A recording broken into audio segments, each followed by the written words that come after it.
Sir, magandang tanghali. Patay po lahat ng karga namin. Yan, dahil sa ayaw kaming pababain ng Starlight. Itong bully, pusa. Ayaw kaming pababain ng Starlight sa car park para ma-check namin sila. Yan, patay ho lahat sila.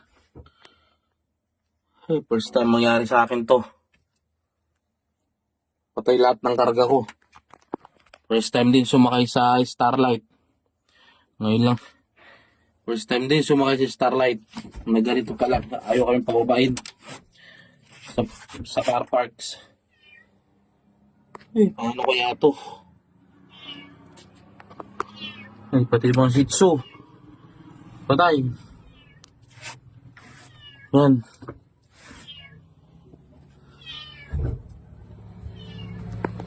Tagal kong buwan nagka-transpo, ngayon lang namatay ng geto karami. Nako. Bukas ang aircon, bukas ang sakyan, bumababa lang kami para i-check sila. Ngayon, ang Starlight ay kami pababay kasi bawal daw.